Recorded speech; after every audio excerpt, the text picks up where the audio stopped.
Christianity encourages individuals to forgive as an act of grace and liberation. But it does not demand silence or the abandonment of justice, accountability, consequences, especially when dealing with unrepentant or harmful individuals.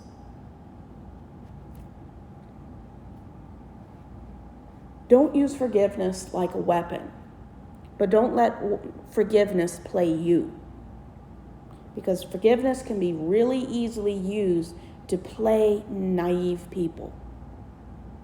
My paternal grandmother was so trusting of abusive men, she forgave them all. And when she was so afraid for her life, she fled and then married a covert domestic abuser.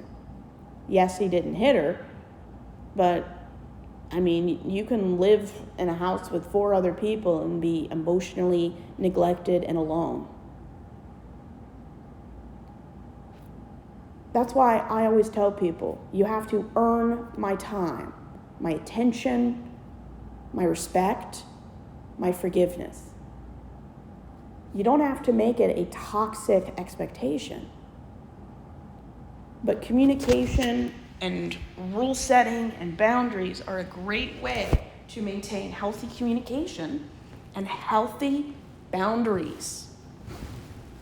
And if forgiveness helps you create a boundary and it's good for you, go ahead, do it. I found that giving forgiveness to people in my life has created people who take no accountability. There is no consistent change in toxic behavior. And they expect you, once they're forgiven, that you never talk about it.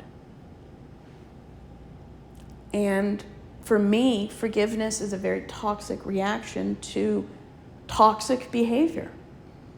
So I chose to forgive myself for being an innocent, naive kid who let themselves be abused, even though children don't let themselves. But this is how I kind of put it into words. You have to forgive yourself, or you'll never have a full life. You have to let go of why I didn't report, why I didn't call people on it, why did I allow people to walk over me? Because you were a child. And just because you're 18 years old doesn't mean you know how to create boundaries or communicate your feelings. Because in the high control religions I've been a part of, feelings, if inconvenient, are not heard, acknowledged, or respected.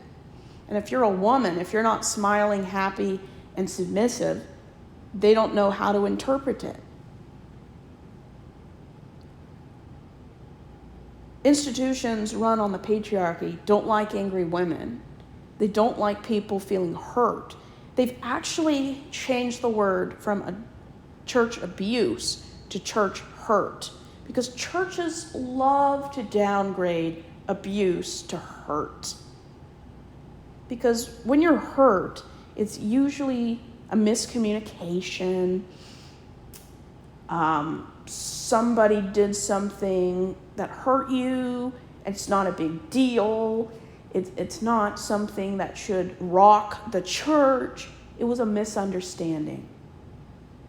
That's why churches use church hurt instead of church abuse. Because the term abuse means I'm responsible for something. Hurt is like, well, you got hurt feelings. I didn't mean that. And that's why deconstruction is very common in churches. It's not hip and it's not cool to deconstruct. It's very emotionally and psychologically taxing.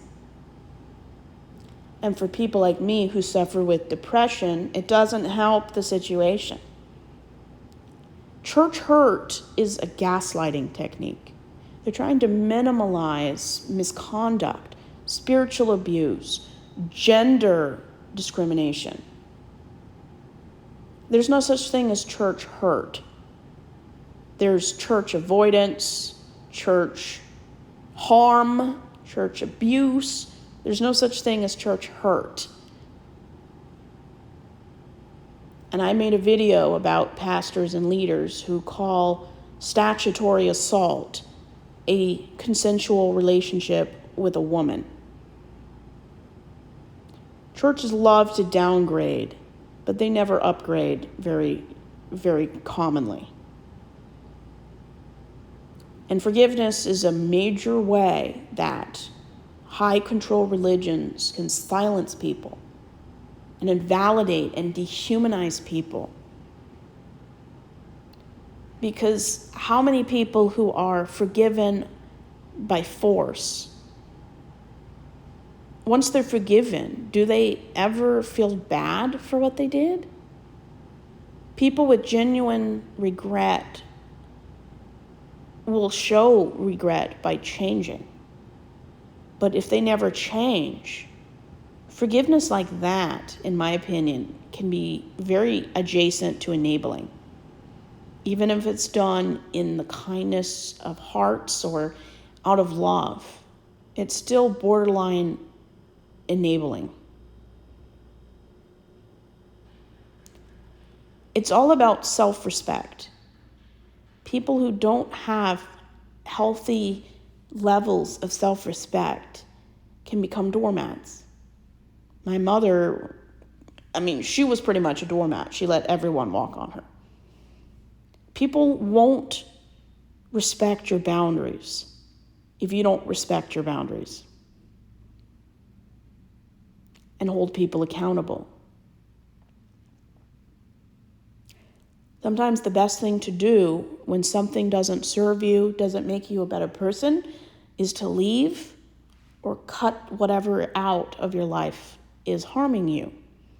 And there should be no shame, no blaming, nothing.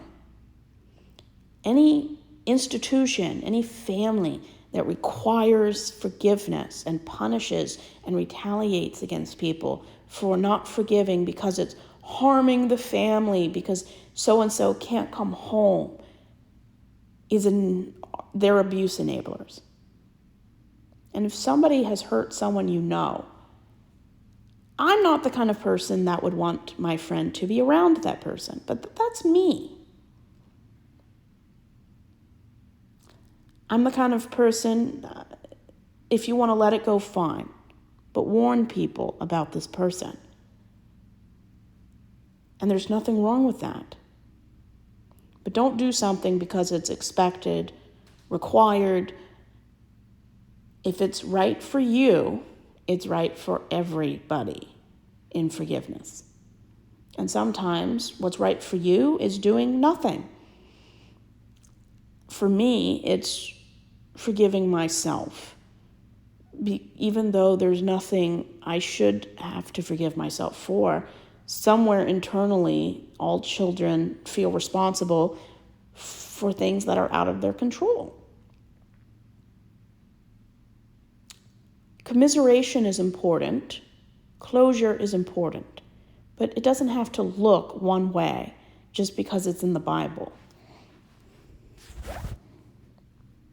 And we need to be slow to forgiveness and faster to protect people. Because Christians forgive too fast and too much and too often. When you forgive people, it can become flippant, expected, and it can be meaningless. I've known people, they would forgive somebody for anything. There was little to no accountability. And teachings about forgiveness can be used against survivors to control, shame, silence, manipulate, and gaslight people. Well, if you forgive, why are you talking about it? Because it's still important. Some people believe you should forgive someone whether or not they're repentant. Some people, if you want repentance, you must show contrition. I don't think there's a wrong answer. But don't use unforgiveness as a way to punish people, because at the end of the day, it's probably only going to hurt you. And I guess I'm not a forgiving person. I'm more worried about forgiving myself than forgiving other people. That doesn't mean I don't forgive people. I forgive people when it's basically a nothing. And what I mean by nothing, I mean if somebody says something mean and they don't mean it, forgiveness is I'm not going to be the person that's not going to forgive that. Because I'm only surrounded by people who I enjoy their company, and I know they don't mean something mean when they say it. Sometimes people just have bad days. I easily forgive people who show genuine repentant sorrow and there's a change. Better yet, I stick around people who are decent people to begin with, so they don't have to do a complete change. As long as people didn't mean to hurt me, I have no problem forgiving people. Now, there are caveats in there, of course, because a lot of abuse and assault, people aren't aware about consent, even though they should have a clue about it. But for the most part, if somebody accidentally bumps into me or, just common things, I'm not going to hold it against people. But when people intentionally hurt me, and this isn't the first time, they've been doing it since the day I was born, I'm not going to say it's okay, and I'm not giving them an out. I call it an impasse. Call me when I see a complete, consistent change, and then maybe we can go from there. I don't allow unchanging people to just get a free pass, because it's not good for my mental health, and it's not good for those people either. Because when people find out you're an easy mark, it doesn't create good communication and boundaries.